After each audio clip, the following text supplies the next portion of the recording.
California board members and volunteers to get involved, and we brought speakers for them. It is organized by Humanity Against Censorship. Very important. I'm Maureen Block. I'm one of the founders of the California chapter of Children's Health Defense. I'm in this because 20 years ago my son was vaccine injured. I'm lucky enough to have recovered him, but many haven't. And all I've been facing, looking in the newspapers, is all the lies and the censorship of the science. And here we are today, it's still a problem. I'd like to introduce Alex Meyer, who is a national CHD board member, and Christina Kristen. This is Denise Young. She's our executive director of the California chapter.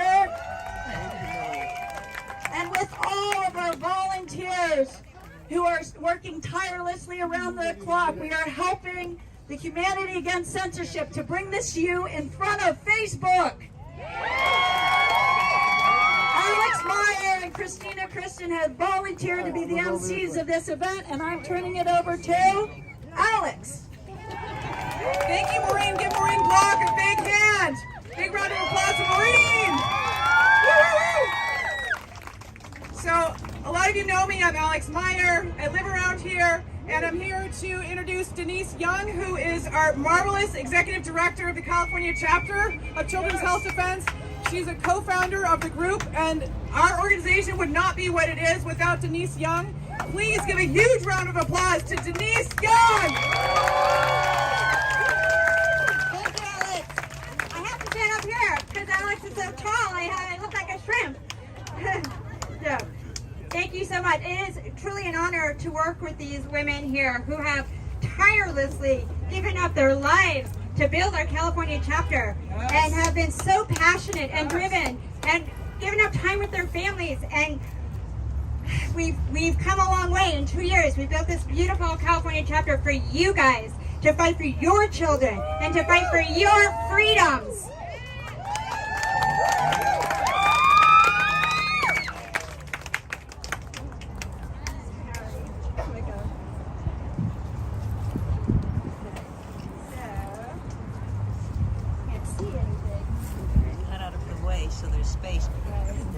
Okay, so thank you guys all for being here. It's so amazing to see your faces, unmasked faces. Yeah, it's really you guys who are the warriors. It's you who's going to help stop the mandates, help stop the corruption, and help stop the censorship. And that's how we save the children. Children's Health Defense California is committed to today's most urgent issue that's affecting the health and wellness of our children. It's critical right now, you guys. And as you know, one of the biggest issues that we are up against is censorship. If our media was not censoring the truth about COVID and the COVID-19 vaccine, every parent would fully understand that their children have a near 100% survival rate from COVID. Yes. And they would know the horrific damage that the vaccine has been doing. Do you think that parents would have been standing for this if they had this information? No! If free speech was alive and well, and if the FDA and the CDC were doing their job and reporting the truth, if the mainstream media was reporting the whole truth, the doctors could have gotten the word out about the protocols that were saving lives. Yes. Yep. None of these illegal mandates would have ever been put in place. Let that sink in. Are you guys okay with censorship? No! Have you been censored? Yes! Make some noise if you've really been censored! Yes! Okay, there's a reason why the First Amendment is first. Free speech is the foundation of our democracy. Right now, at this moment in history, free speech is quickly eroding. Social media is censoring, mainstream media is censoring, and even our government is participating in censorship. That's why Children's Health Defense is suing Facebook for censorship. That's why we're here today. There are a lot of lawsuits against Facebook for censorship, but Children's Self-Defense lawsuit is different. Our lawsuit is based on the fact that Facebook is in bed with the U.S. government. Yes. Therefore, Facebook is no longer a private company, Yes. but a public entity. Yes. And it is illegal for a government or public entity to censor. Yes, it is. Censorship is one of the most dire issues of our time. Yep. And it must be stopped now. Yes. Censorship is about hiding the truth. We all need to come together and stand against censorship. The whole world is watching. Please join the California chapter. Sign up for our newsletter, the California Weekly, at ca.childrenshealthdefense.org. Most of you are probably aboard of Children's Health Defense and are getting the Defender. You also need the California Weekly so you know what's going on with our direct mandates and bills that we're fighting every single day for you. Also follow us on social media if you can. Thanks for being here. Your presence here today is how we win. Thank you.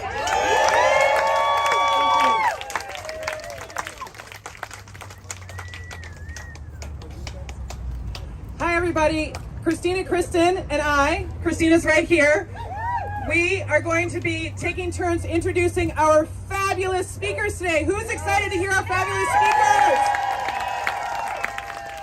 And who is ready to get sweaty, loud, and peaceful?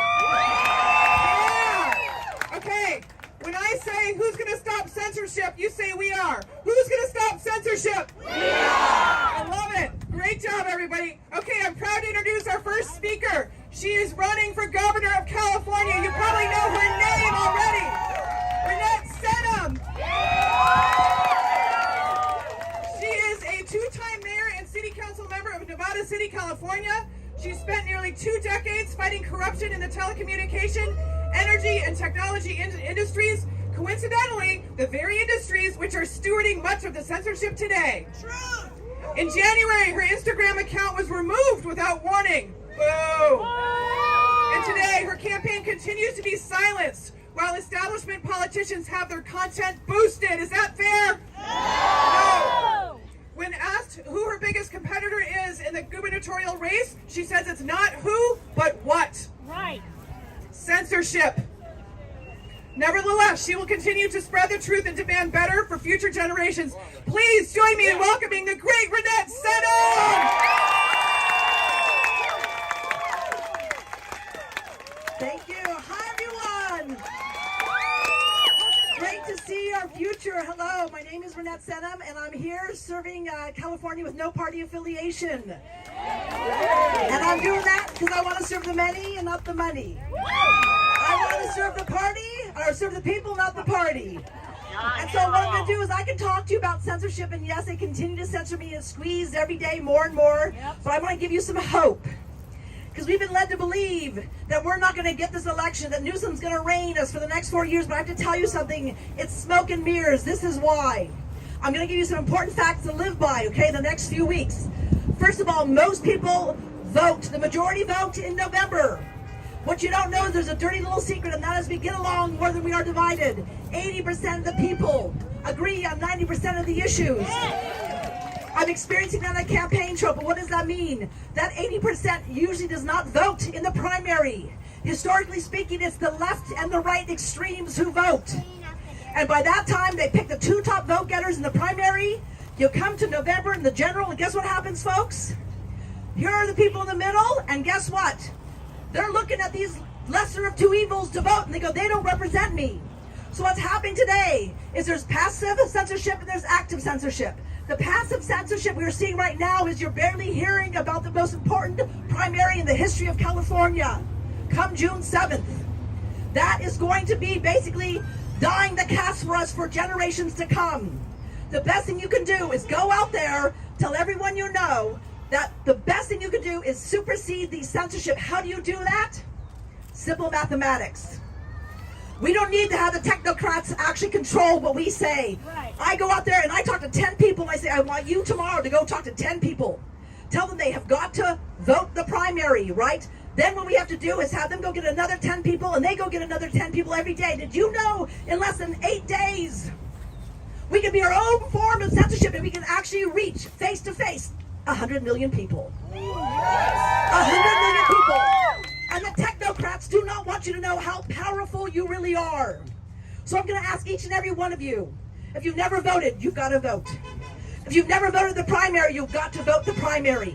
Because that's where you set the ball at the net. And you've got to set a message, and it's really important to understand. We believe that Newsom's got this in the bag.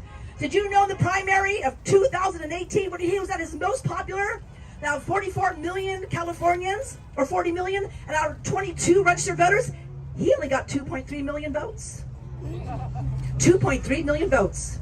And gentlemen, when it comes to the primary, 15 million people sit out the primary election. So you have a job before you, and you got some action items.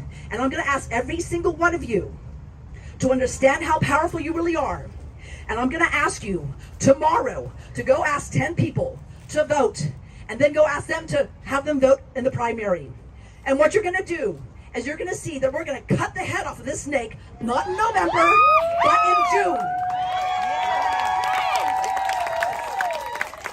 And we're also going to send a message to the technocrats that they don't have control of our lives. They don't have control over our children. They don't have control of our destinies. Why? Because we have each other. We have face-to-face and heart-to-heart contact. And nothing is more powerful than that. And I want to let you know, we are up and down the state of California talking to the farmers, talking to the ranchers and the teachers, right? We're talking to everybody up and down the state. And they're awake. They're awake and they're roaring. And they just want to know that they can do something. That's where you and I are going to come in. And we're going to tell them the chance right now is in 2.5 weeks. And they're going to leave it with this. There's something else I want you to know. We're talking to people all across party politics, all across religions, all across races and creeds, you name it. And all we want is just some representation, some accountability, and some transparency, and that's it. And I am determined to give it to you. So, the other thing I want you to know, there is something that we've been encountering over and over and over, whether it's in the urban areas or the farmlands or the rural area. And what we are tapping into is this beautiful spirit called humanity. And there's this beautiful little quote I want to share with you before I say goodbye and also say thank you, and is this. Man has never been able to invent a material as strong and powerful as the human spirit. And that is what I'm seeing rise today. My campaign is based upon the 7-generation principle. Every decision you make today should serve 7 generations from now. And I'm going to take you all to task. I'm going to ask you today, start serving that 7 generations by going out there and telling 10 people, we've got this, we've got our future. Thank you, everyone.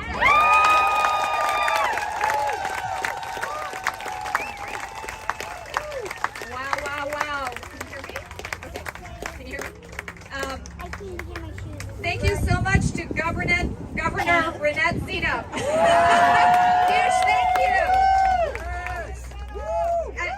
As she said, we do not need unelected transnational corporations telling us or being the arbiters of truth, do we? No. Okay, so I would like to jump right into our next speaker. We have Pastor Rob. Pastor Rob! Rob McCoy is the pastor of Godspeak Church in Thousand Oaks, California, and the former mayor of the city of Thousand Oaks, who resigned from the city of council in protest to Governor Newsom's lockdown orders. He stood in defiance to the tyranny of the state and county and kept his church open. Woo! He is a fervent defender of our God-given rights of medical freedom and the freedom of speech. And he is the self-proclaimed title holder of being the greatest fan of Robert Kennedy Jr. Please welcome Pastor Rob. What a joy to be with all of you. You are my heroes, and I want you to give yourself a hand because you're absolutely amazing. Section 230 was given to the platform of all of these tech companies so that they could protect the freedom of speech and wouldn't be prosecuted for anything posted on their platforms. They've weaponized it and turned it against the people, and now they censor us. They manipulate our elections, and listen, they are responsible for the deaths of our children and injecting them with experimental drugs. And they censor the truth. Now, understand this. The truth is never afraid of a lie. But a lie can't survive in the presence of truth, so you need censorship in order to put forward your propaganda. Now, we're here as Americans with the belief of the First Amendment, and the idea is Congress shall make no law respecting the establishment of religion, nor prohibiting the free exercise thereof. And then it goes on to talk about the freedom of speech, the freedom of religion, the freedom of the press, and the freedom to peaceably assemble for right of redress of grievances against the government. Yes, sir. Now you're here because the press has been bought, the pulpits are silent, and the people, we are left with this. But this is the power of a voice. It's the greatest gift God's given mankind. We're the only creatures with the ability to communicate words that transfer justice and communicate justice. And we're here to let them know that this is a farce, and it's an attack on our children, on our freedoms, and we're done with it. And we need them to know that this is supreme cowardice, that they would protect their job instead of standing for the freedom of speech and the protection of our children.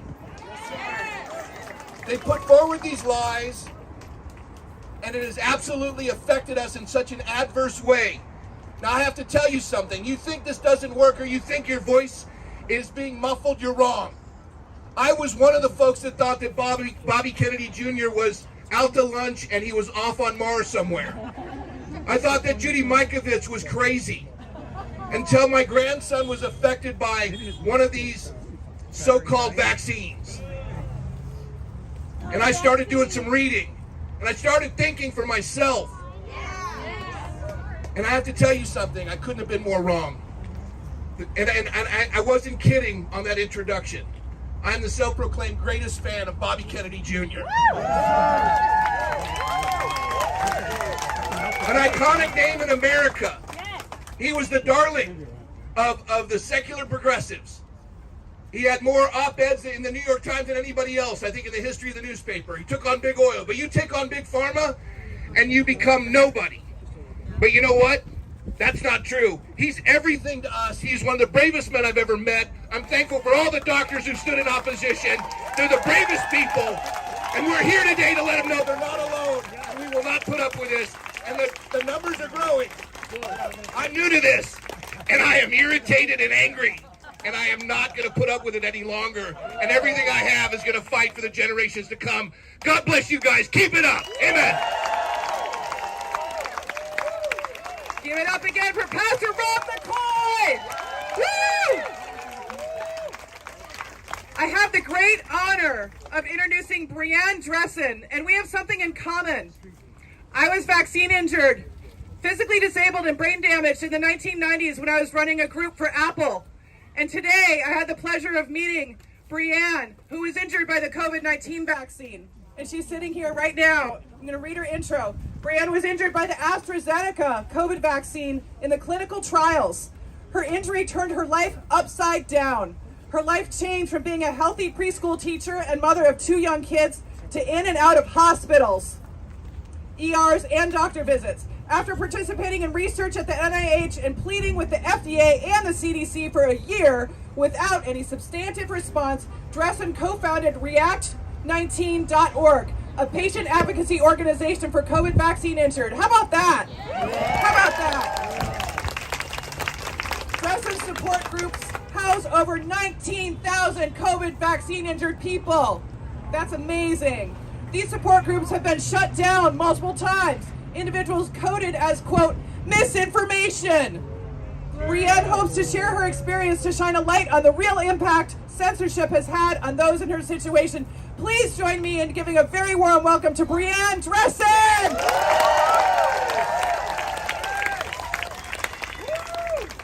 Thank you. It really is, my voice isn't as loud or magnificent as yours, so hopefully you guys can hear me. I might bust out my preschool teacher voice in a second, and it goes up 10 octaves, and it'll be, okay, kids! So if you get that version, sorry. Yeah, so my name is Brianne Dressen, and like she said, I'm injured by my COVID vaccine. I was totally healthy before this. Life was great. You know, I hiked mountains, I climbed. I did everything I could to support those around me. When the pandemic began, I enlisted in the fight by enrolling in the clinical trial. I never thought a vaccine could do what it did. And of course, now I've been red-pilled in the worst possible way. So I started with the electrical shocks. I lost control of my legs and my bladder, and I couldn't eat, I couldn't sleep, I couldn't breathe. It was the worst experience I've ever had in my life, and I never ever want to see someone else have to experience what I did. And I definitely don't want them to have to experience or live this nightmare alone. But that's exactly what Zuckerberg and mainstream media and big tech have done to us. We have over 19,000 COVID vaccine injured that are clinging to each other for dear life. And I'm not saying that to be extreme. We rely on each other for help, to find doctors, to find remedies, to just listen to each other. The benefit to having a support group is if there is somebody in need, there is always somebody online that they can reach out to for help. We have saved thousands of lives. But the tragedy is, because of Zuckerberg, because of the censorship, we've also lost many lives. I myself know of 21 people that have killed themselves because they have not been able to access the appropriate emotional support that they needed at the time they needed it most. And 1,000%, that is on Zuckerberg's shoulders. So we've been called everything in the book, right? We've been called, anti-vax, which fine, whatever. That's great. I'll proudly wear that badge now. We've been called misinformation. My life is not misinformation. Misinformation is now information that I don't like. And it's not okay. As I would tell my preschoolers, it's just not okay. So the attack on us only ramped up the more we went public. YouTube shut us down, Vimeo shut us down. They all told us there is no evidence to say that this is a real thing. I'm in a wheelchair now. I used to hike mountains. You're gonna tell me that that's not real? That I'm making this up? Thanks. Ernest Ramirez, father of Ernesto Ramirez Jr. His son died after myocarditis for the COVID vaccine. He cannot say that his son died from the COVID vaccine, even though it says it on his death certificate. He gets suspended from Facebook. He gets shadow banned. He gets silenced. The same thing happens with Sean's dad. I don't know if you guys know. Dan Hartman, Sean Hartman's, he died from the COVID vaccine in Canada. It's the same story there too. Maddie DeGarry, there's Juliana. We have 35 kids in a support group together, and they're all hiding quietly together. A young mother of 4 was injured by her COVID vaccine. She came into our group. She was afraid, just like everybody else. She had expressed her personal experience on her Facebook page. She got shadow banned, and then her Facebook page altogether, she went to Facebook jail. For some people, they think this is funny, but she sent me a message, and in the message she said, "Bree, I'm so desperate, I need help. I'm not sure if you can point me in the right direction. I'm scared, and they keep pegging me as depressed. I can't find a doctor to help or even talk to me without thinking it's anxiety. I'm basically disabled because my brain doesn't function. I have no life anymore. I'm scared for my future. I need to heal for my family. I can't see living like this for another 40 years." No thanks to Facebook, I didn't get this message. Her suffering and isolation grew too great, and she ended her life. It later came to light that she had messaged several admins for help. Her cries for help were automatically screened, automatically rejected by Facebook. She was cut off from her community when she needed us the most. She lived near me. I could have saved her. Her kids could have still had their mother. Murder by censorship. Absolutely. Awful. Silencing, suspending, muting people who are in dire situations leads to catastrophic outcomes. These people need each other. We need our cries for help to be heard. Instead, we are silenced, locked away, separated, and hidden. I have a message for Zuckerberg. You and your big tech buddies, your modern day book burning campaign, you are literally killing people.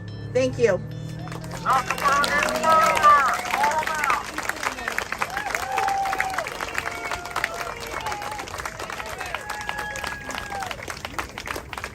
We We are so thankful to you, Bree, for coming here. She literally did not know she was coming until last night. So we are so eternally grateful for you to get on a plane and get here. Thank you so much. As she is pointing out, we cannot have corporate fact checkers fact checking away the truth. Okay, so our next speakers, I'd like to introduce the Freedom Angels. Co-founders Denise Aguilar and Tara Thornton, mothers protecting human and civil rights, fighting discrimination, segregation, hate, and extremism, and working to create a free, equitable, healthy, resilient, and just world for our children and all generations to come. They focus on local engagement and training through the United Counties of America initiative and building the pillars of the parallel society. Please help me to welcome the Freedom Angels. Hi everyone, thank you so much for being here with us. I think censorship is one of the biggest problems we have right now in the United States, as this is a war on information. In 2020, I was removed permanently from Facebook, unable to make any new accounts because they do biometrics on my face. This was because Freedom Angels was formed to where we started civil disobedience in California against SB 276 because it is an extremist bill. We will not sit by quietly and politely anymore because this is now at our front door attacking our children. And Facebook, Instagram, TikTok, they know if they separate us, we are not as powerful as we could be together. They know that we are scared to be alone because it is scary to be alone. So they remove us and they censor the information in hopes that the truth will never come out, but the truth will not be hidden for very much longer as there are so many of us forced into the community now. That is one of the blessings of censorship. We are now out in our communities working local engagement, putting pressure on our local representatives because we are no longer going to allow this type of tyranny to happen in our country, in our county, in our city, because every level of government matters and they know that. There are 3 organizations I'm involved with that have extreme censorship. One is Freedom Angels, where we are no longer allowed to go on Facebook or any other mainstream site. Then it's Lexit, which is the Latino exit from the Democratic Party, because we're done. And then it's Mom Militia, a group of homesteading, homeschooling mothers that the government fears. But we are out in the community and we are going to stop all of this tyranny. That's right, Freedom Family. When we started civil disobedience in 2019 and stood on chairs, in that moment, when I stepped up there, I knew that I couldn't be silenced, that I couldn't be shamed, that they could arrest me, but they couldn't stop me because I was aligning with soul. I was aligning with truth. And that is what each of us are doing here today. When the person here yelled, "Murder by censorship," it is nothing less than that. Censorship is the tool of the tyrants, of the authoritarian regimes that seek to control and enslave. They are not aligned with God. God has created us to be free beings and not slaves. The day that they approved the COVID shot for 5-year-olds under the EUA, the next morning, it was no coincidence that they censored Freedom Angels, Denise and I and 4 of our team members at 8:30 a.m. on a surgical strike by Zuckerberg against mothers, against anyone that would stand and speak for freedom, that would demand transparency. Shame on Zuckerberg and shame on anyone that would censor the voice of a grandmother who's been injured, of a child who's been segregated from school. That is not what a free or just society does. Zuckerberg should claim his place among the dictators and oligarchs of the world that use censorship as their tool. It is an illusion of freedom. If you are pretending that your corporation is free and part of a republic, no. This is a measure of authoritarianism, and it is nothing short of that. Have no shame. Never let your voice be silenced because the people that you know in this world are depending on you.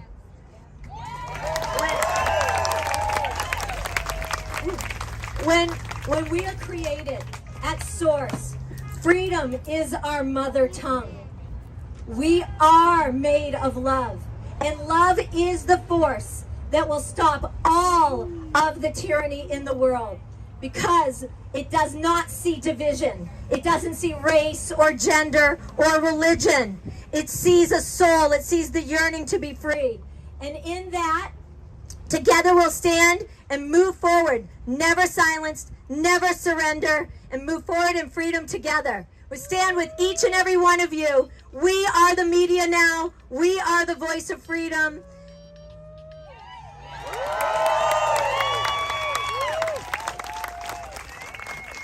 Let's give it up again for the Freedom Angels! Flora Thornton and Denise Aguilar!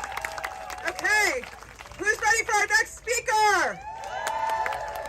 Our next speaker is a very good friend of mine. We text every day. His name is Alan Stevo. Who knows Alan Stevo? Yeah. Alan Stevo is the executive director of My Body, My Choice, a California-based health freedom organization that has helped thousands avoid the health mandates. Stevo is the best-selling author of Face Masks is One Lesson and the author of the recently released Face Masks Hurt Kids. Please join me in giving me a very warm welcome to the great Alan Stevo!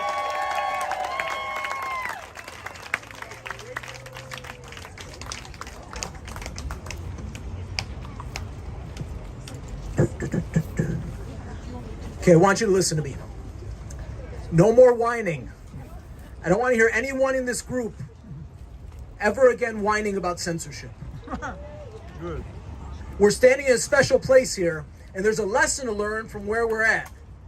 And that lesson gives you, it gives me, it gives everyone here an advantage. So come on in a little closer. Come gather around. Come on in, don't be shy. I have a story to tell.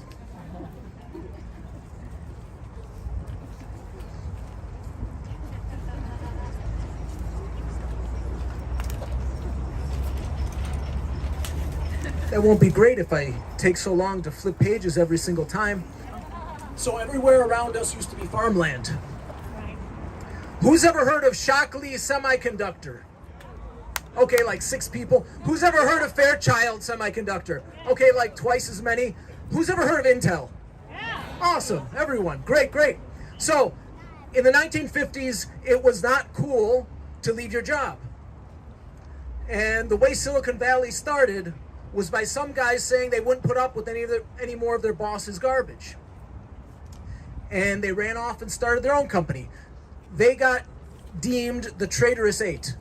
That was the first Silicon Valley spinoff. That happened time and time again, and now we're here. And that is a special history to keep in mind.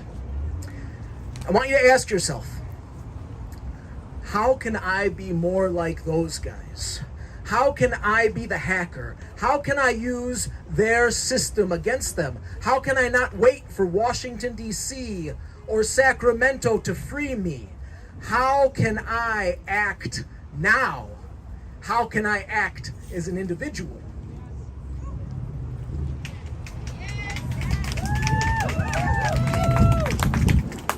Do me a favor. If I say something that applies to you, put your hand up and leave it up. Who has taken quercetin? Who has taken hydroxychloroquine? Who has taken, leave it up please, leave it up for me. Who has taken ivermectin? Who has used vitamin C? Who has used vitamin D? Who has used some other product that your doctor might not give you? Fantastic. Now listen to me. You guys with your hands up, you guys are hackers. You see point A, you see point B. Someone is telling you to go 26 other steps between point A and point B. And you say, no, I'm just going to go in a straight line between point A and point B. Now you see what I just did? You saw how I showed you that you were a hacker, looking at the contorted world, and instead of following some confused leader, or worse, following some confused herd, instead you said to yourself, I'm good. I'm going to go from point A to point B in a straight line. That is a hacker. Now do me a favor, put your hands up again if something applies to you. Who has ever used Naomi Wolfe's dailyclout.io? Cool. Who's ever used Gab? Leave those hands up. Gab, anyone? A few more. Who's ever used Getter? Anyone Getter? Who has ever used Signal or Telegram? Cool, a lot of people. And who's ever used some other social media platform in which, you won't get banned for using dangerous words from the dictionary like vaccine or shot or jab or toxic, lethal, deadly, be careful. So, again, you guys with your hands up are hackers.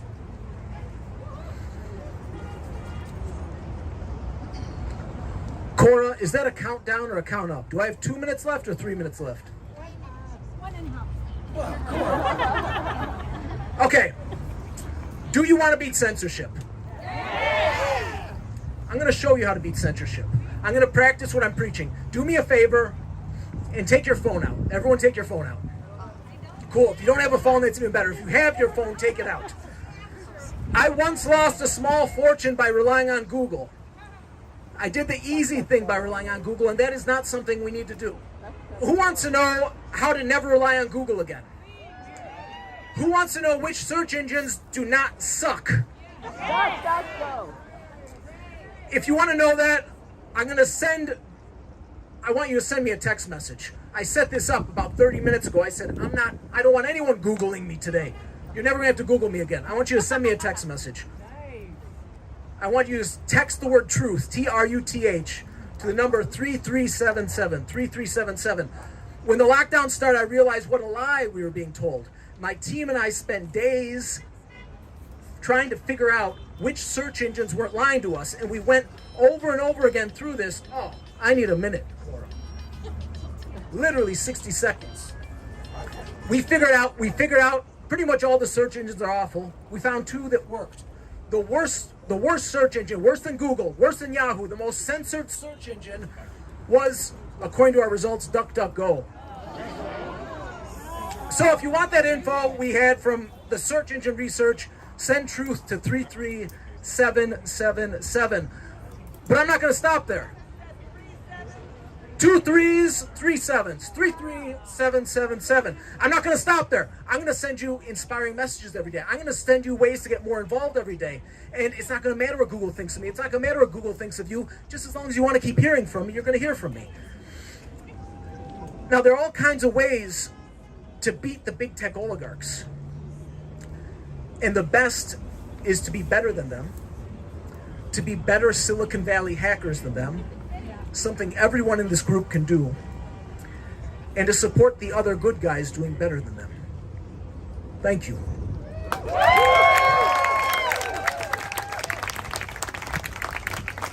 All right, thank you, Alan Stevo. How many of us promise we'll never whine again? Okay, so our next speaker is Neil Mammon, who is an ordained pastor and president of the Values Advocacy Council. He's born in Ghana and raised in Africa. He's also the co-founder of Every Black Life Matters, a pro-American, pro-free market organization fighting to show that the real reasons for Black plight is government intervention. Neil is the author of the book, Jesus is Involved in Politics, Why Aren't You? Why Isn't Your Church? He attends Calvary Chapel, San Jose, the church that refused to close during COVID, and he has no intention of paying the $4 million in fines that the county tried to hit them with. Please help us to welcome Neil Mammon. Thank you. Yeah, we have a great pastor, man with guts. If only he had another 30,000 of those, we would not be in this position, would we? Folks, I want to talk to you, and I also want to talk to any Facebook employees who watch this afterwards. You see, history has never been kind to those who did the censoring. History has never been kind to those who controlled information. History has never been kind to those who forcibly removed opposing views. History has never been kind to those who stifle free thought. History has never been kind to those who insisted that whatever the government did was right and whatever the dissidents did was wrong. Facebook, which side of history will you come down on? How will history view your role? Yeah, it's true that in the heat of propaganda, views will be suppressed, new ideas will be disparaged, new discoveries will be mocked. But my friends, when the dust of battle is over, historians look through the rubble of the past ages and the truth will come out. And the truth will set you free. Liberals who work at Facebook, let me ask you this. Will you be the ones mocked and condemned by future generations? Like we condemn and mock those who oppose Galileo, like those who oppose Copernicus, like we mock and condemn those who oppose Ignaz Semmelweis, Mahatma Gandhi, Dietrich Bonhoeffer, Bishop Basil of Caesarea, Martin Luther King, William Wilberforce, and Thomas Clarkson. Liberals of Facebook, which side of history will you come down on? How will history view your role? But see, what is worse, in your zeal to reinforce government regulations, you may find yourself responsible for the murder of thousands and thousands and thousands. Workers of Facebook, should you not pause and reflect for a moment of the enormity of what you are party to? Now, the simple truth is that truth cannot be suppressed for long. Our Lord and Savior said, "You shall know the truth, and the truth shall" what? Set you free. He did not say you'll know the truth, but it will be so fragile that you'll have to suppress everything else to make sure it lasts. He did not say you'll know the truth and you will better make sure you beat to death anyone who disagrees with that truth. He did not say you'll know the truth, but you better censor everything else. No, he said the truth will what? Set you free. See, truth can hold its own as long as there's no coercion that's fighting it. But even with the coercion, it will make itself known. You see, the Soviet Union fell after they had suppressed truth for 80 years. And that truth finally bubbled up until hundreds of thousands fled over a wall that had been finally torn down. Ceausescu, the murderer of Romania, met his fate 34 years later after the truth of his crimes made people say, "Enough!" Liberals and workers of Facebook, which side of truth will you come down on? Which side of history will you come down on? How will history view your role? Look, employees of Facebook, how far you have fallen. You were supposed to be the ones that respected liberty, that respected freedoms, that respected disagreements and enjoyed dialogue. You know, the stuff that always the good guys tolerated. You were supposed to be the tolerant ones, the ones not afraid of dissension, but look how far you have fallen. Open your eyes. We don't remember too clearly those who oppressed MLK, but we know they were evil. We don't remember too clearly those who oppressed Gandhi, but we know they were evil. We don't remember who oppressed Galileo, but we do remember that they were evil. One day when our children ask, who suppressed the truth? Who enabled the death of millions? Who mocked the truth? Then those around the campfire will say, there was an evil arm of government, purveyor of lies. I think they were called lie book. Or maybe they were called suppress book. Or maybe fascist book. Or maybe propaganda book. In fact, I bet you have some ideas here. What is a good preface to book in this case? To Facebook. What? Boss book. You know, here's the deal, folks, in Facebook. What is your legacy going to be? Turn now. Turn now. My friends, never forget. The truth will set you free. Facebook, never forget. The truth will set you free. Mark Zuckerberg, never forget. The truth will set you free. America, never forget. The truth will set you free. So let me ask you, friends, what will set you free? What will set you free? What will set you free?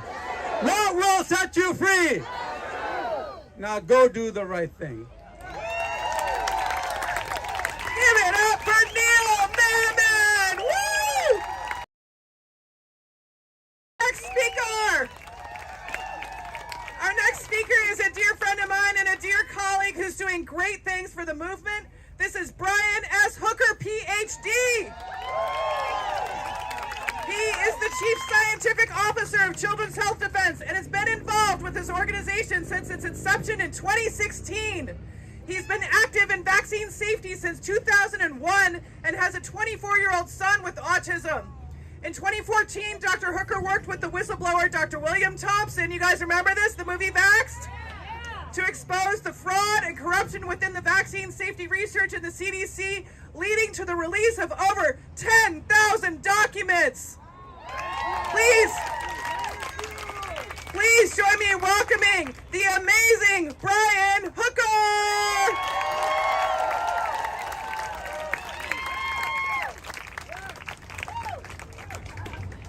I'm gonna trip. Oh my goodness. Thank you so much. My name is Brian, and I am in Facebook jail. I am in Facebook jail! Who is in Facebook jail? Who's been in Facebook jail? Who's been shadow banned? Who's been kicked off Instagram, Facebook, and TikTok entirely? You are my heroes. Thank you. Let's wear it as a badge of honor. Yes, I violated community standards by posting my own research on vaccine safety. Let me tell you a little bit about me. I was a good kid in high school. I got straight A's. I was a compulsive rule follower. I went to church and Sunday school. I never even got frickin' detention. Oh my goodness.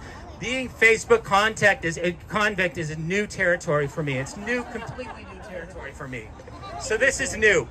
So what did I get put in Facebook jail for? By posting my own research, my own science. This is peer-reviewed medical science. It is on frickin' PubMed. Okay? Why is it being censored by Facebook? Okay? I'll tell you why. It's the truth.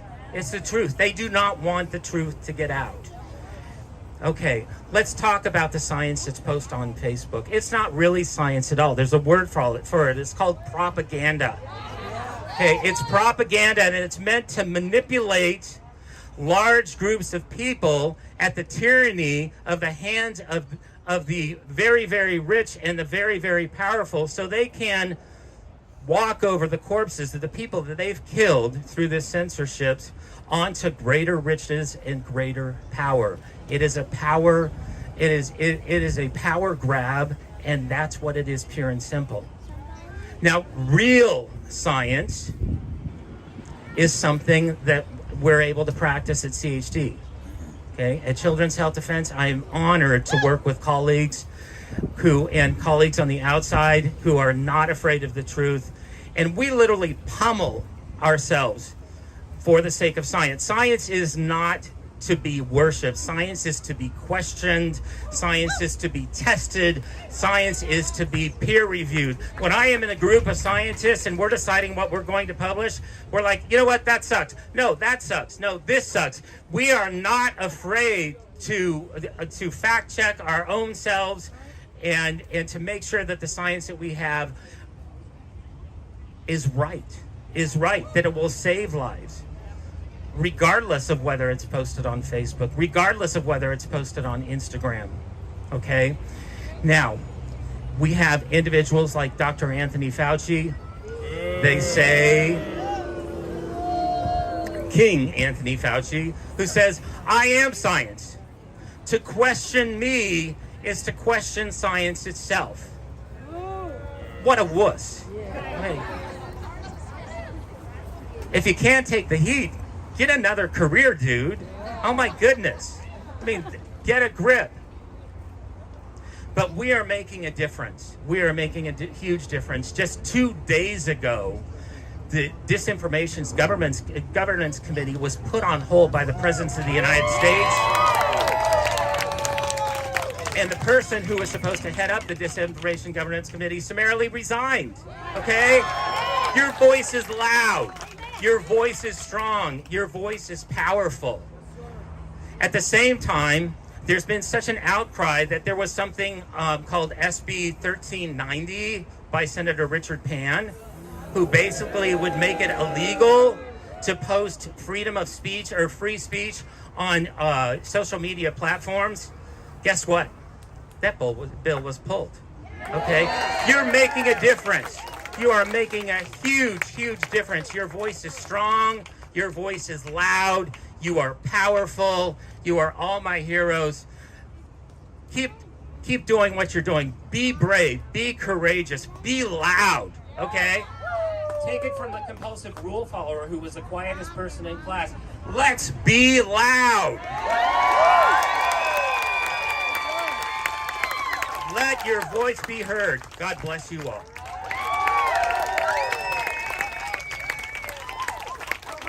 Thank you so much, Dr. Brian Hooker. We love you. I have a question for all of you. What's the difference between reality and conspiracy? 6 months. Okay, our next speaker, I'm thrilled to announce and to bring on Kevin Jenkins. He's a public speaker and transformational executive with an impressive track record in leading the charge at the Urban Global Health Alliance as CEO, founder, and at Freedom Travel Alliance as CMO, founder. Kevin Jenkins is a lifelong champion for human rights in the Black community, and as the founder of Urban Global Health Alliance, he shows his dedication to these rights. The mission of UGHA is to educate, empower, and release urban communities and their leaders from decades of indoctrination and suppression, and to create effective public policy which safeguards rights of equality to build a healthy society. Please help me to welcome Kevin Jenkins. I feel like I live in California. I've been here 4 times in 5 weeks. But I want to do something that I've been trying to do every time I speak. I want to take a moment of silence for all the people that are vaccine injured, all the people that have lost their jobs, all the people that have lost their hope, all of the firemen, all of the teachers, all of the doctors that have lost their jobs. And I want to have that moment of silence for them because they need us. No one needs to be lonely. All of us need to know that we're one big family and that our tribe is a unique tribe for this moment. And our tribe is going to save the planet, save the world for our children, and do the beautiful things that we were given the opportunity to do. And I realized that all of the mama bears and all of the people that were out there for decades saying that something was wrong, we finally are listening to you. We appreciate you. We love you. And guess what? We're never going to stop. Thank you. Now, you know, we're here to talk about censorship. We're here to talk about the things that Zuckerberg is doing to us, but I've challenged myself to come up with a different kind of thinking. I don't need them to speak to you. I don't need them to communicate with you because nobody can censor my voice because God gave me this voice to make sure in this moment, in this time, that I fight against the tyranny of our time. And no one can take that away from me. So Facebook is not going to be my excuse. Nothing is going to be my excuse. I've traveled all over this country, and I'm telling you, America is alive and well. I'm telling you, people are standing up for their rights. I'm telling you, people understand the time we live in. I don't want you to think and not understand that. I want you to understand that the world is alive. I see more men. I see more young women. I see everybody coming to the table and saying, we're not only going to fight for us, we're going to fight for our children, and we're going to fight for this planet, and we're going to make sure that every child is free. Now, a lot of us, we always talk about the Constitution, we always talk about the Bill of Rights, we always talk about our rights, but we have to admit to all of ourselves, we gave it away. We are responsible for the world we live in today. Not them. Not they, but we. So today we're coming together as we, and we're going to send a message to the world, all the global tyrants, wherever you are. When they censor us, we go bold. When they censor us, we go loud. When they censor us, we never stop. See, that's what I'm listening to. I'm listening out there. I'm listening to what people are saying. What do we do? What do we say? We get bold. We get loud. Now, guess what? Tyranny will not win because we are God's children. Tyranny will not win because we're going to stand in the gap to save the planet. Because they believe if we just keep pushing negative information out there, negative energy out there, you're going to run away. You're going to be afraid. You're going to say, you know, we can't win this battle. But Martin Luther King didn't believe that. Ida B. Wells didn't believe that. Nelson Mandela didn't believe that, 27 years in prison. All of the people that sacrificed, we will never stand for this. Every vaccine-injured child, when I saw that young lady stand up here, because she was standing, even though she was sitting, because she was standing for the earth, she was standing for God, she was standing for you. And she delivered that message, even though it was painful. But she will never be alone, because I will never allow her to be alone. I will work even harder for her now. I will work harder for every child in this country that believes they are alone. All of these parents, all of these human beings living in fear. I'm saying no way. Because we're going to inhale God and we're going to exhale fear. And we're going to show the world we have the power. We're the last voice. We're going to have a lasting monument. Our monument is going to be a monument of freedom, hope, and guess what? They can never win and they can never beat that. All of you in this room, all of you in this space, all of you here, Zuckerberg don't matter. He doesn't matter. He only matters if we give him our power. And he doesn't have power over me. I'm ordained. All of you are ordained for this moment. Now, I'm telling you this because you need to understand something. You're not really here to listen to me. I don't believe it. I believe there's something so brilliantly unique about you when you were born that it was put in your DNA for you to be standing up at this moment, at this time, at this second. See, I don't believe that. I'm just a vessel like all of these great speakers are. But see, God implanted something on you because even though we don't know it, but he knew it, that tyranny comes back around. But this is the great moment in time where we can break that tyranny forever. It will never loop back. You know what they said, never forget? We did forget. When Martin said, I've been to the mountaintop, we haven't been there yet. But guess what? We're there now. When he said, I have a dream, well, I have a dream that we reclaim the dream, that we stand up against bigotry, that we stand up against hatred, and that we find love in our heart, and that we come together, and we stand up against the tyranny the way that they did. They sacrificed their lives. They sacrificed their lives for us. And what are we going to do? What are going to be our lasting monuments? Our lasting monument is it a monument of fear and despair, or is it a monument of love and victory? See, every day I get up and I talk to people, I get quiet and I pray, and guess what? You might not believe it, I cry. But I don't cry for the reasons you think I cry. I cry because I know there's something inside of me that will never allow me to stop. I know that every time I look at my grandchildren and I look at my daughters and I look at all of your family and I talk to you, I know God is alive, hope is breathing, and guess what? We got a passion to save this planet. Now, here's what we're going to do. Today, you're going to leave here and we're going to break censorship up. You're going to get on that phone, mother, daughter, son, grandson, child, and you're going to call the loved one. And you're going to tell them, hope has arrived. We're going to stand together and we're going to weather the storm because God is in all of us. And we're going to lock hands right now. Everybody lock hands right now because I want you to feel the energy. I want you to feel the energy in this space. I want you to feel that energy right now. Feel that energy. And I want you to look at each other real quickly. And I want you to say loud. I want Zuckerberg to hear this now. I want him to hear this. I want you to say, I love you. Now hug each other and show the power of power. God bless you. God bless you. God bless you. God bless you. God bless you. Now go out. Now go out, everyone.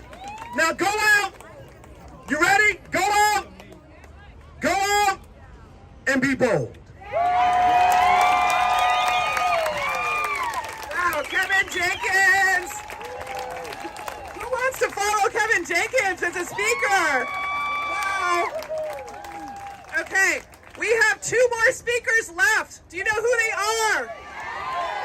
I want to hear you chant Naomi and Bobby. Ready? Naomi and Bobby.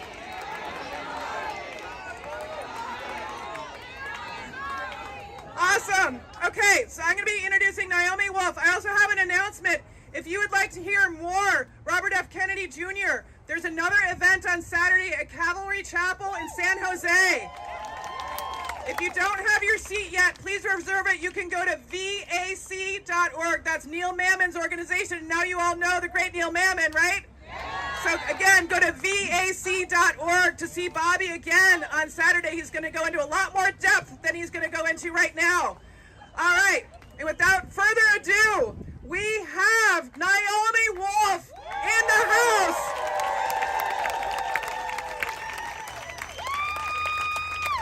Naomi Wolfe is a world-renowned lecturer, women's rights advocate, and author. She's lectured on the themes in her latest book, Outrages, at the Ashmolean Museum, Balliol College, Mansfield College, and the undergraduates in the Faculty of English Language and Literature, all at the University of Oxford. So she's clearly not a slacker, right? Wolfe was an advisor on women's issues and messaging to both the Clinton re-election campaign and to the Gore 2000 presidential campaign. She co-founded the Woodhull Institute for Ethical Leadership and the American Freedom Campaign. And she is co-founder and CEO of dailyclout.io. Who reads dailyclout.io? Yeah! A news site and legislative database. Wolfe also holds an honorary doctorate from Sweetbriar College and was a Glamour Woman of the Year. Please welcome Naomi Wolfe! Thank you. Thank you so much. Can you all hear me? All right. So, you know, I travel a lot, but since 2020, I haven't felt really like I'm in America, except when I'm standing in places like this with people like you. Love you, Naomi. Thank you. I love you too. I'm in the presence of heroes I know, but I'm also in the presence of new friends because each of you is a hero and a heroine standing here at a time of such extraordinary tyranny. And I appreciate your courage. I want to say three things really fast. One is that I grew up like 35 minutes away. I grew up in the Haight-Ashbury. Yeah. And when I was growing up in the 60s and 70s, we were making a more just world. That's what we said we were doing. I remember sitting on Hippie Hill in Golden Gate Park as a child, listening to the bongo drums, smelling the pot, and everyone knew it was going to be a just world, a sustainable world, a world where people were not otherized and excluded. San Francisco is the home of long, noble fights against censorship. The Howell trial, which upheld the right of freedoms of speech, took place in San Francisco. City Lights spoke up for right to speak freely. I look around at I have to say it, I look around at my people. I look around at the left. I look around at the progressive movement. What happened? Right? We are supposed to be, and I'm asking us all to join together, whatever our background is, to reclaim that legacy of freedom of speech, inclusion, equality, reject a two-tier society that came upon us like fiat. Leaving that aside, second thing I want to say to you is, why are they doing this, right?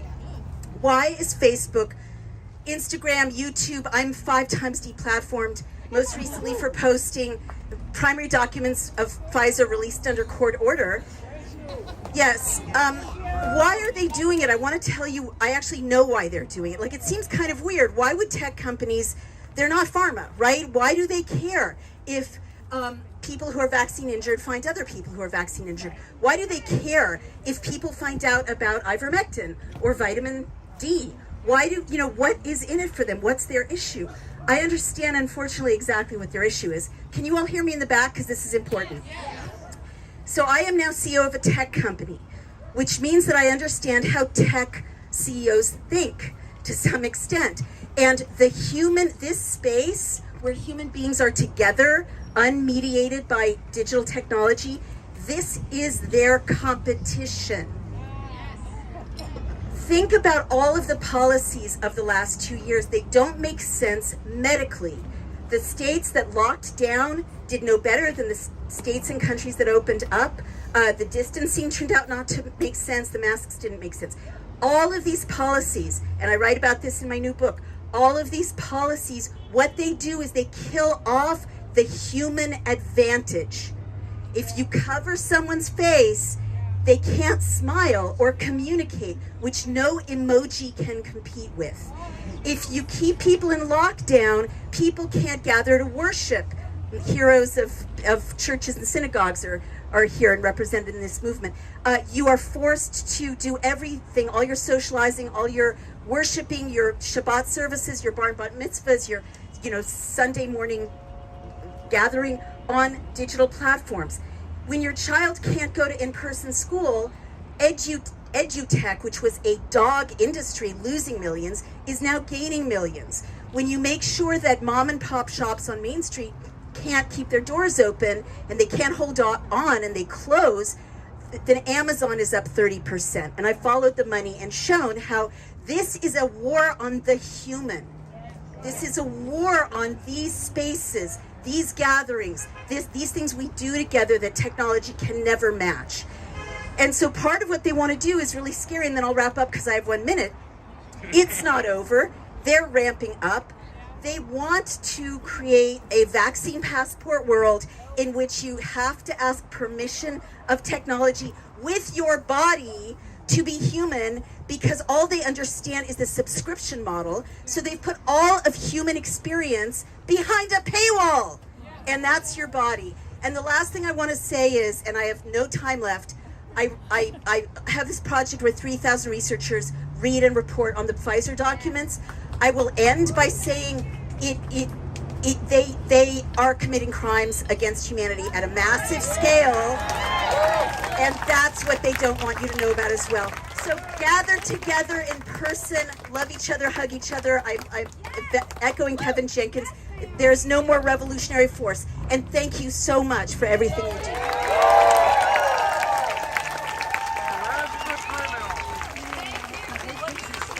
Naomi Wolfe, we are so thankful you were able to make it all the way from the East Coast today. Wow. I have the great honor and privilege of introducing our final esteemed speaker today, Robert Kennedy Jr. He is the founder, chair, and chief legal counsel for Children's Health Defense. He's also the founder and former president of Waterkeeper Alliance, the world's largest water protection advocacy group, as well as the founder. I already said that. Bobby Kennedy has a long list of award-winning articles and best-selling books, including the New York Times bestsellers Crimes Against Nature and The Real Anthony Fauci.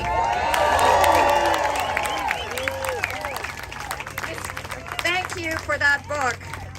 Mr. Kennedy was named one of Time Magazine's Heroes of the Planet for his success in helping Riverkeeper lead the fight to restore the Hudson River. His reputation as a resolute defender of the environment and children's health stems from a litany of successful legal actions, including the landmark victory against Monsanto, as well as in the historic DuPont C8 case that inspired the movie Dark Waters. He is truly the epitome of a modern-day hero. His entire illustrious career has been devoted to safeguarding the two most important things we have: the health of our planet and the freedom and health of our children. Please help me to welcome Robert Kennedy Jr.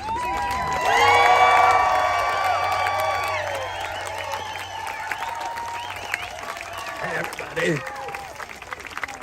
Thank you, Christine. Thank you for all of you for coming out today, and thank you for the speakers who came from all across the country to be here and talk to you. I want to ask all of you, one consideration, which is after I get finished speaking, we're going to go all across the street. We want you all to grab a sign.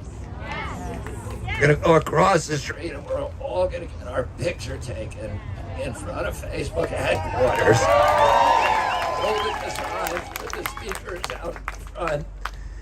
And we're going to make this an historic picture. So please, please don't go away, grab a sign and come out and get the picture taken. I love what Naomi said about the idealism of our generation. And I have 7 kids. And they had the same kind of idealism, which I loved about them. That they saw the instrument of change, of democratizing the globe, of bringing opportunity and knowledge to all the people in the most remote areas of the globe. This technological revolution that came out of their generation. And they saw Mark Zuckerberg as a hero, and Sergey Brin and Jeffrey Bezos and Larry Ellison and all the others were the heroes of that generation because they had created this technology that was going to bring American democracy to every corner of the globe. And that's what those tech titans promised us when they sold us this bait and switch. They have taken that technology, which they promised would democratize us, and they have turned it into the principal weapon of totalitarian control. And you saw Bree Tristan, who came up here in her wheelchair, this beautiful soul, this beautiful woman, courageous warrior, who volunteered. She believed in the vaccine. She's now called anti-vax. She was at the front of the line, volunteering to take the vaccine to make sure that it was safe for all of the rest of us. And she ended up in a wheelchair. And the company lied about what happened to her so they could fool the rest of us into following her lead. And NIH lied and hid her injury from the public so they wouldn't have to acknowledge it. And Bree, through her force of energy, her force of character, her charisma, her passion, was able to create a Facebook community where 19,000 people, most of them women, who had been injured by the vaccines, were able to come together and communicate with each other, share their stories, share their healing remedies, talk to each other, prevent each other from taking their own lives out of despair and anxiety and hopelessness. It was a place where they could meet, they could share information about doctors and healers and remedies. And what did Facebook do? It shut them down. It stopped them from talking to each other. It cut off their access to those healing remedies. Because according to the dogma, the theology, the orthodoxy, the vaccine industry, injury doesn't exist. And Bree was an inconvenient reminder that it did. As were the 19,000 other people. They were commodities and they were disposable. They were expendable because they did not fit within that orthodoxy. And this is the cold-hearted ruthlessness of this industry. What they sold themselves as a humane instrument for democratizing the world and making the world a kinder, gentler, more equitable place. And it's so important that we meet here today because all of the kids who are working in that building, who came here like my children wanted to work for Facebook so they could change the world for the better, We need to tell them, you are not working for the good guys. You are working for the tyrants. And it strikes me as so strange that people from my political party, from liberals and Democrats, didn't seem to notice that the companies and individuals who were censoring criticism of the lockdowns were making billions and billions and billions of dollars from the lockdowns. These companies engineered the greatest shift in wealth in human history. They obliterated the American middle class. They shut down 3.3 million businesses, and they shifted $3.9 trillion from the American poor and middle class to the super wealthy. They created 500 new billionaires, and they created an oligarchy in our country of internet titans, of military contractor billionaires, of pharmaceutical kingpins, of corporate and public regulator technocrats, and media kingpins who all get together to oppress the American people. It's exactly the kind of system, this aristocracy, this plutocracy that we've now created with the help of Mark Zuckerberg, that the founders of this country gave their lives and property to dismantle, so that kind of system would never lay its hands on the United States of America. Oh.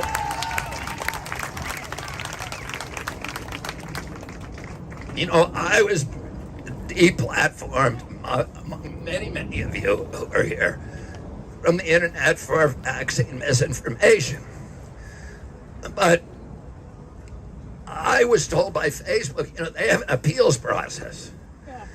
The appeals process is actually a very good process. The judges and panels in that appeals process are law professors from all over the world, very prestigious law professors. A lot of them are people I know. And if they actually convened in a panel and looked at my case, there's no way that they're going to uphold my eviction. So what did Facebook do? It said, you can't take advantage of that. You cannot appeal. And, you know, I was a law professor for 35 years, and I know most of these people. And so they would not let me appeal. And why is that? Because they knew that I have never broadcast any vaccine misinformation. We have at CHD an enormous investment in fact-checking.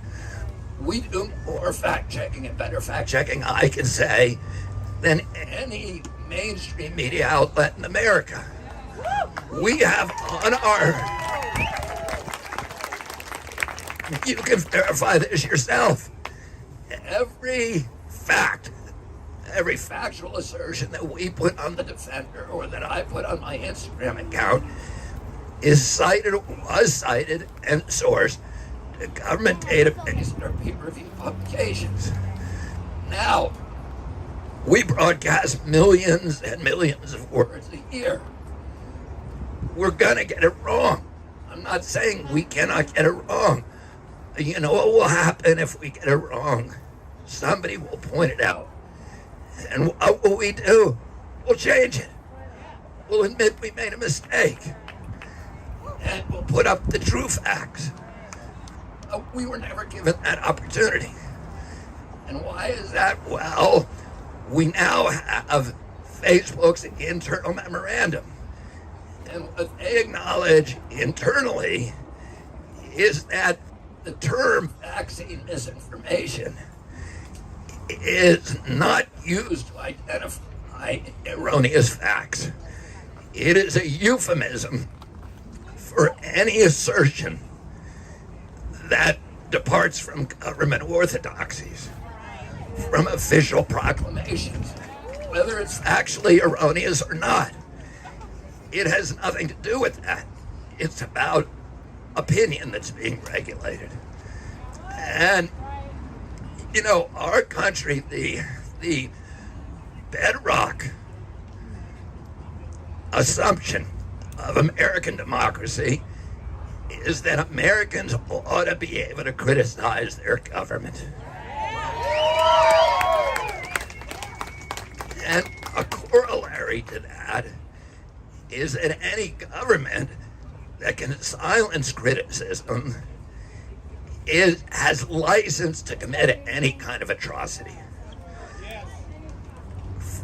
Open debate, the free flow of information, is sunlight, oxygen, soil, and fertilizer for democracy. And in the absence of open debate, democracy withers and dies. Censorship is the weapon of tyrants. It is the first giant step down the slippery, steep slope of totalitarian control. And we know that. And when they censor us, what they're doing, once we allow that censorship to happen, Madison, Adams, and Hamilton, who didn't particularly like each other, they all agreed to put freedom of expression, freedom of speech in the First Amendment. The reason they did that is because they said that all of the other rights that are guaranteed by the Bill of Rights are dependent on freedom of speech. It is the most important. Once a government is able to censor criticism, it can obliterate and demolish all of the rights. And that's exactly what happened. As soon as they figured out that they could censor us and nobody would object, all the big shots would go along with it, they went after the other two items in the First Amendment. What are those? Freedom of religion. They closed every church in this country for a year without scientific citation and without public hearings or notice and comment rulemaking. You heard Pastor Rob a few minutes ago. Pastor Rob was one of the preachers who kept his church open. What happened? He has $1 million fine that he's now having to deal with. 2 million. 4 million, okay. $4 million. It's gone up. Oh, and by the way, they closed the churches, but they kept the liquor stores open as an essential business. And I don't have any objection to that. The liquor stores are not in the Constitution, and the churches are. And then they went after freedom of assembly. They told us, we had to social distance. We had to lock down. We couldn't get together and protest against these things. Then they went after property rights. They closed down 3.3 million businesses without due process, without just compensation, in violation of the 5th and 14th Amendment. Then they went after jury trials. Here's what the 7th Amendment says. No American shall be denied their right to a trial before a jury of their peers in any case or controversy exceeding $25 in value. There is no pandemic exception. It's very, very simple. It says you can't do it. What do? They said if you're a company that is providing a countermeasure, like a vaccine, no matter how reckless or negligent your conduct, no matter how grievous the injury that you cause, no matter how toxic or unnecessary the components or the ingredients of your product, you cannot be sued. Nobody can sue you. It's a license to print cash and to injure the public. And so they got rid of that amendment. They got rid of the prohibitions in the Bill of Rights against warrantless searches and seizures. All this track and trace surveillance, the fact that you have to show your medical information before you go in a bar or a sporting event, that's a Fifth Amendment violation. They got rid of, most importantly, the guarantee of due process of law. And what does that mean? What that means is, if you pass a rule in a democracy, there's two ways to do it. One is you get the legislature to do it. So you, Congress and the Senate, vote on a law and the president signs it. That's democracy. We have a remedy if we don't like it, which is to vote them out of office. But if a regulatory agency passes a law, Congress and the courts have put in place all kinds of safeguards because they say you can't vote out the regulators. One of these guys could be in there for 50 years and never be elected. Tony Fauci, for example. Oh, there's no accountability to our democracy. There's no control. Oh, so the courts have said again and again, you have to do certain things before regulatory agency passes a rule. What do you have to do? First, you have to publish the rule in a newspaper of record and in places that are calculated so everybody who is affected by the rule will have a chance to see it. Two, you have to do an environmental impact statement that explains why you need a rule. It gives all the scientific citations that you're relying on. It does a full cost-benefit analysis. It breaks down society and says, here's the people who will benefit, here's the people who will cost, here's what the full cost is of the rule, here's what the full benefit. You have to show the alternatives that you consider. You have to consider every viable alternative, and you have to explain why you reject that will achieve the same thing. And you have to explain why you rejected them. Then there's a comment period where anybody affected by that rule can send a comment to the government and say, here's how the rule is going to affect my business. For example, me and my brothers owned a whitewater kayak company for 20 years. If the government said to us, you have to mandate that all your customers wear masks when they're doing whitewater kayaking, we would write a letter and said, they're gonna die.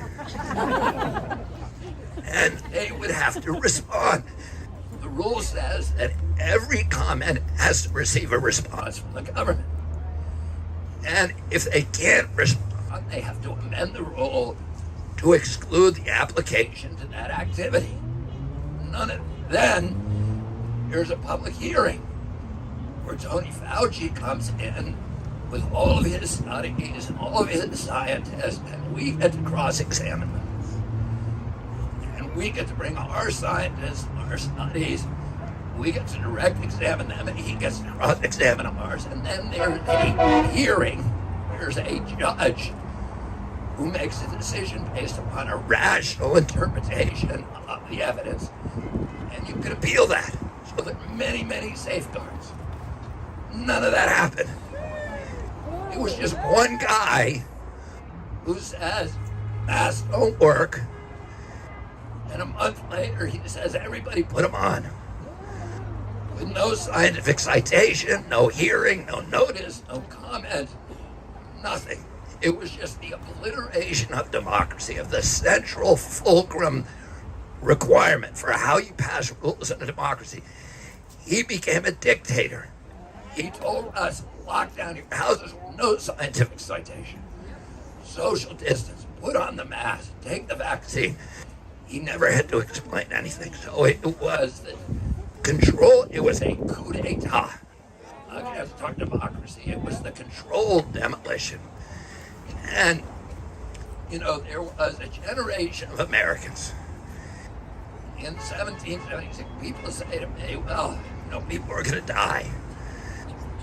Well, here's the thing, is what we did in this country didn't work. We have 4.2% of the global population. We had 16% of the COVID deaths. We had the highest body count of any country in the world. Why does anybody think that's a success story? We have lost 3,000 people to COVID, according to Tony Fauci, for every million people in our population. In Nigeria, they lost 14 people for every million. So our death rate was 200 times what they had in Nigeria. Why is that? Well, Nigeria has a younger population, and COVID kills the old, but that doesn't account for even a fraction of the difference. Nigeria has the highest malaria burden in the world. So the whole population is on hydroxychloroquine. It has the highest river blindness burden in the world, so half the population is on ivermectin. And by the way, there's other countries that put their populations on ivermectin, hydroxychloroquine. India. Many, but including Japan, which has the oldest population in the world. And their death rate was 1/10 our death rate. Nigeria had a vaccination rate of 1.3%. Now look at Cuba, which has a population almost identical in size to Haiti. Haiti had 837 people die. Cuba, and it only has 1% vaccinated. Cuba, which has 87% vaccinated, at 8,370 people, 10 times the amount. And they're right next to each other, and they have the same population. So somebody, you know, we can't say it's just from the ivermectin or the lack of vaccination. But somebody ought to be looking into this. Why weren't they doing it? They have $42 billion a year that they're giving away for scientific studies. Wouldn't you think the obvious study that they did was say, why did some countries have 1/200th the death rate of our country? Let's figure out why that is. Those kind of studies were never done. They took our country and they used the pandemic as a pretense for obliterating democracy and for imposing all these totalitarian controls. People say, well, you know, we can't argue with government because they were trying to save lives. And I'm going to tell you this. There are things that are much worse than dying. And one of those things is living like a slave.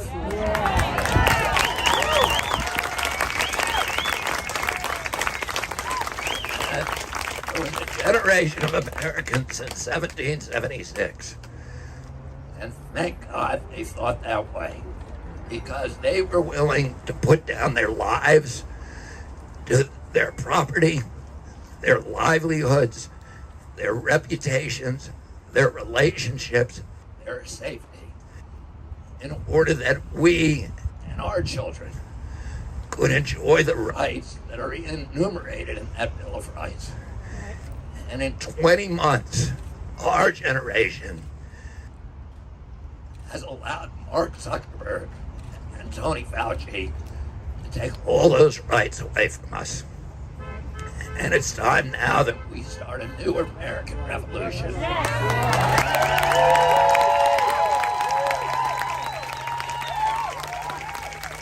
And the crowds gathered in 1775 in Boston and triggered the American Revolution at Faneuil Hall were much, much smaller than the crowd you see here today.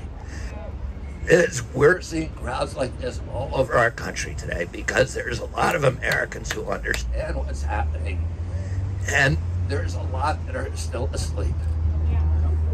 And what we need to do is we need to fight for their rights until they wake up and join us on the barricades. Let's all get our picture taken in front of Facebook. Please grab a sign here and let's go. Thank you, Bobby!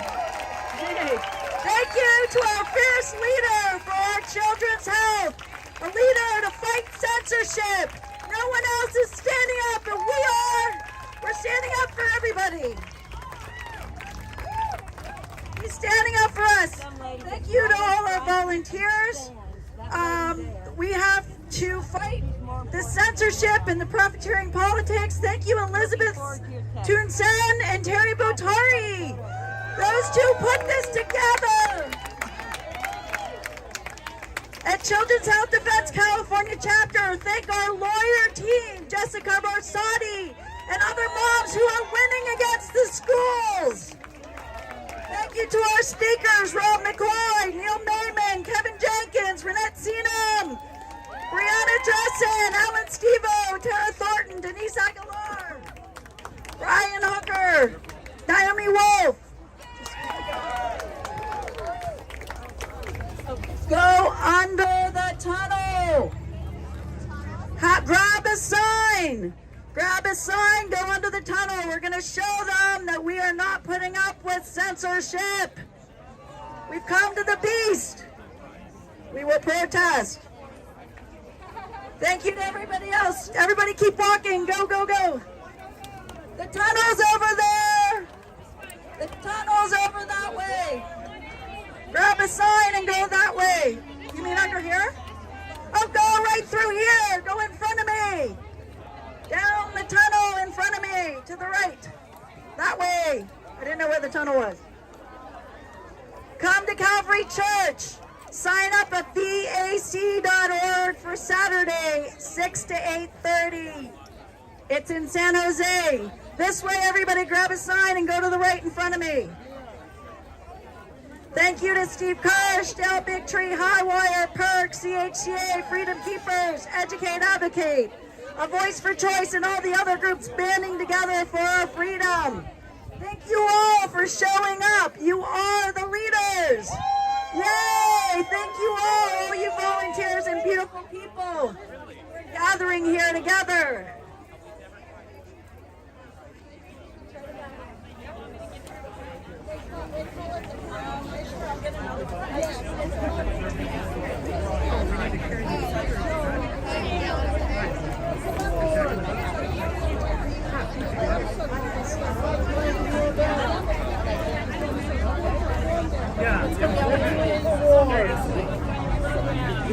Thank you, Steve.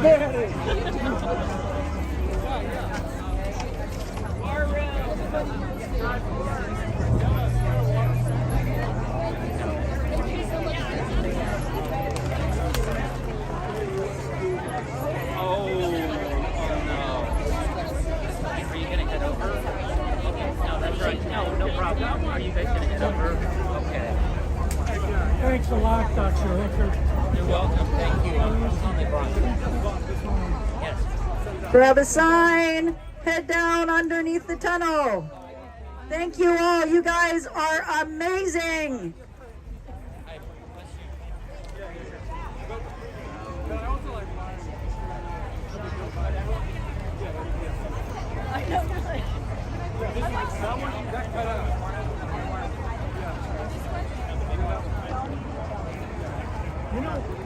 I would like to. I noticed.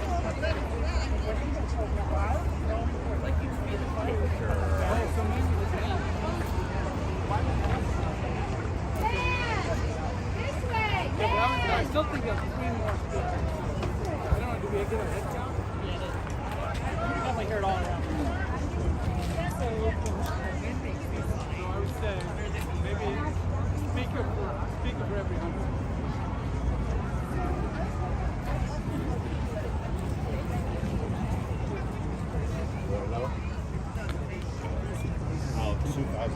seen that? Awesome. Everybody, I will need to move my camera. I don't know how to do this. I need to. So everybody's going to the Facebook headquarters. You will have to bear with me for a while, or I do a new video. I think. What do I do? Just bear with me. I need to get my gear together.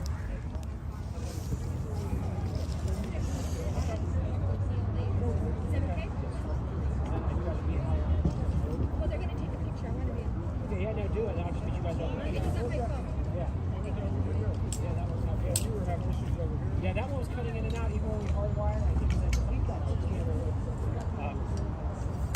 yeah. You should pull this one off first. Probably the best. Just undo this one. Turn that off. This comes off. Alright. Boom. Boom. I'll carry this. That and the tripod. Yeah, then we're gonna just go back to the parking lot there. Right.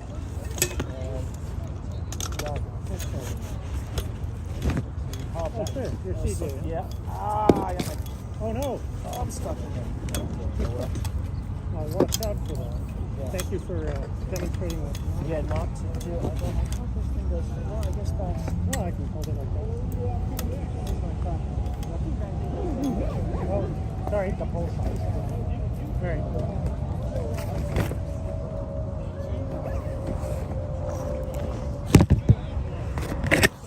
Just hold on a second. I need to get together all my gear.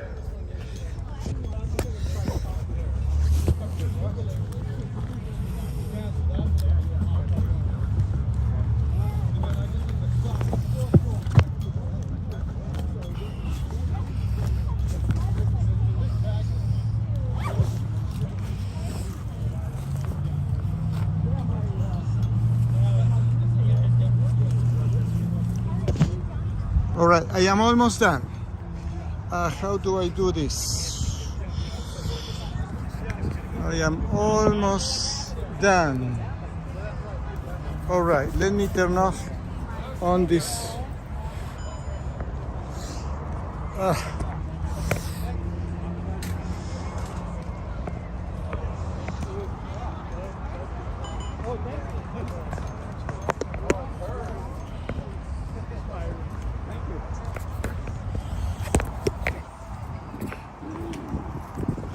Let me see if I can. Sorry, I need to. I think that thing does slide there. Got it now. Here we go.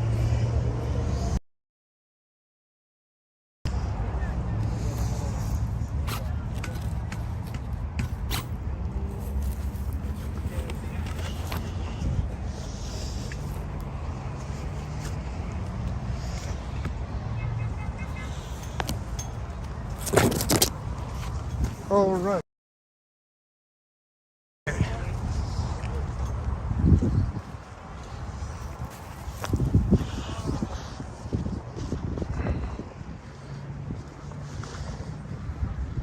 Going through the tunnel for the historical picture. The last one will be the first one.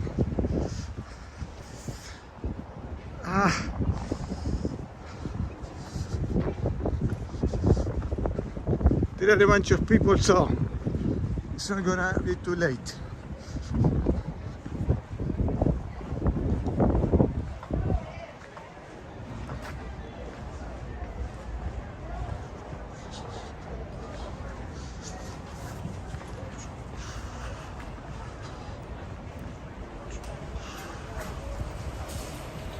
Looks like we are going in front of Facebook headquarters.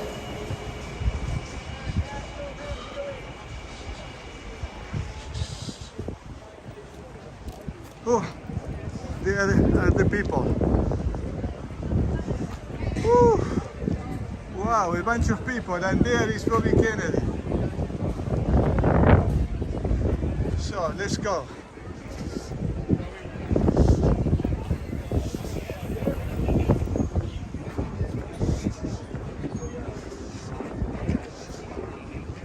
Let's see if I can take a shortcut. Because people went that way. But I think I can take a shortcut.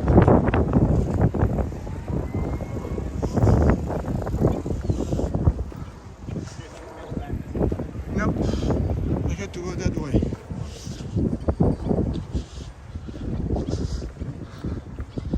Alright, I am the last one.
See if I can put the microphone.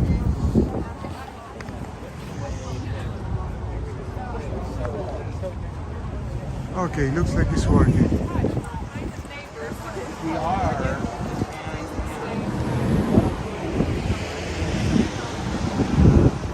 We have to cross the street. Wow, there's a bunch of people on the other side. Oh, right. Let's see if I can.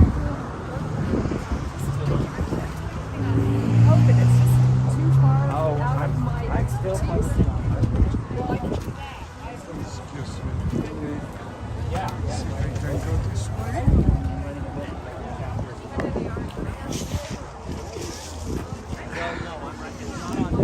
Okay, I messed up my camera. Here.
come to the back. Everybody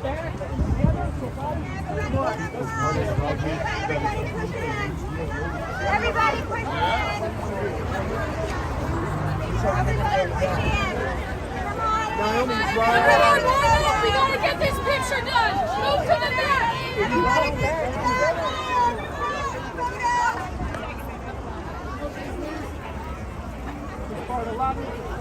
Nice to see you again.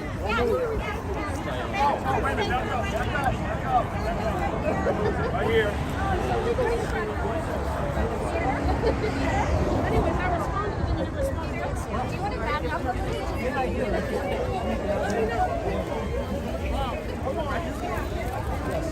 You got to get back here. Yeah. Oh, yeah. Don't remember you. Alex has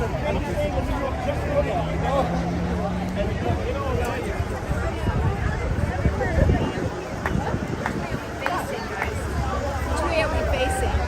So you have to go that way. Face that way? No, go back. Over there. They ask you to go back there.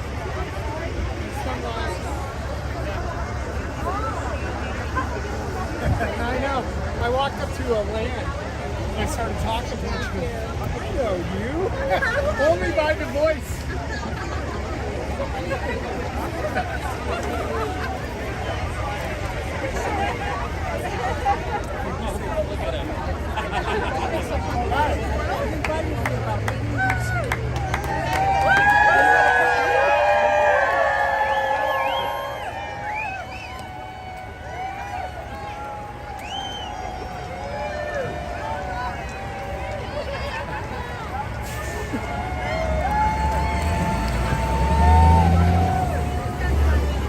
There is Bobby Kennedy.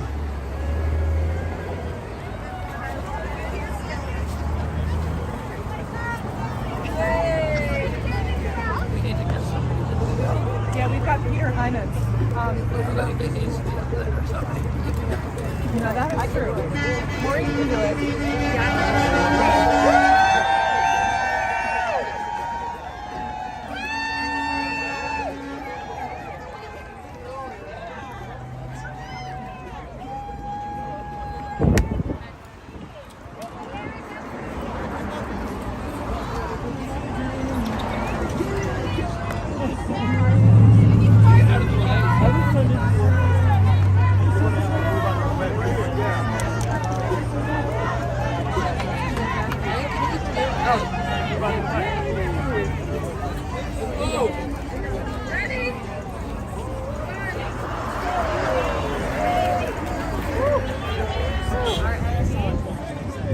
Here we go!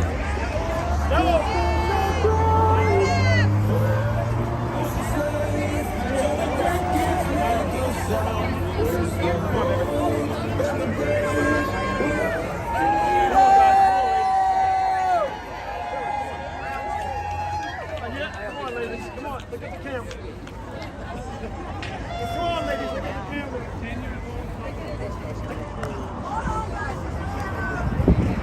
Woo! Hey, Mo! Hey, Maureen!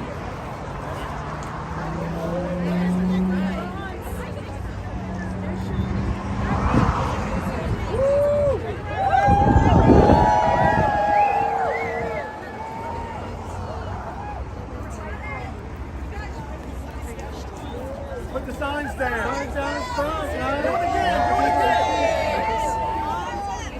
Signs down. Okay, signs down.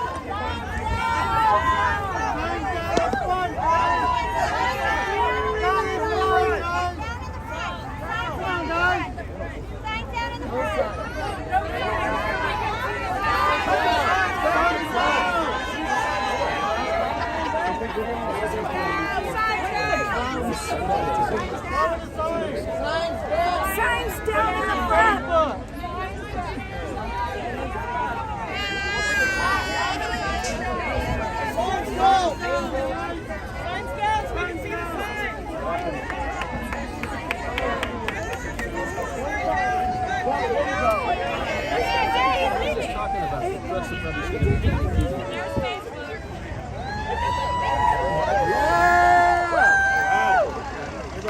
What a production. I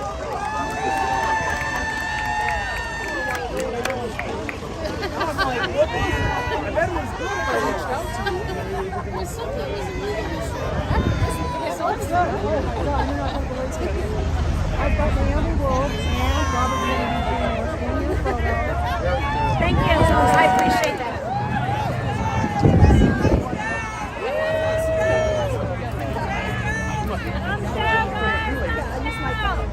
Thumbs down.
So this is right in front the headquarters of Facebook. The sign can be seen way in the back.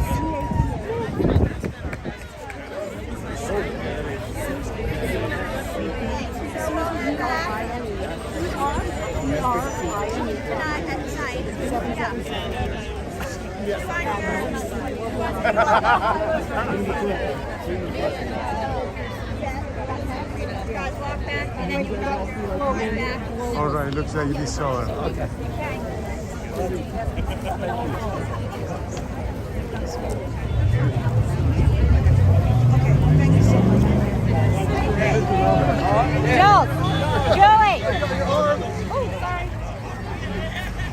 Okay, guys, I think I'm going to finish this. Robert Kennedy just left, so this is all for today.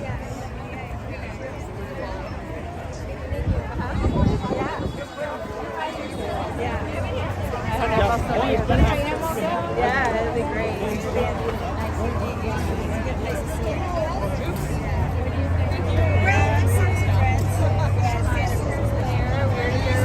Children's Health Defense. Just for a minute. We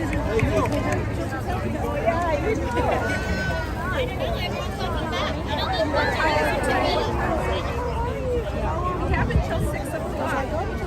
5:35. We have until 6 o'clock, and this event can stand out on the street for another 25 minutes. Okay. It's advertised as that.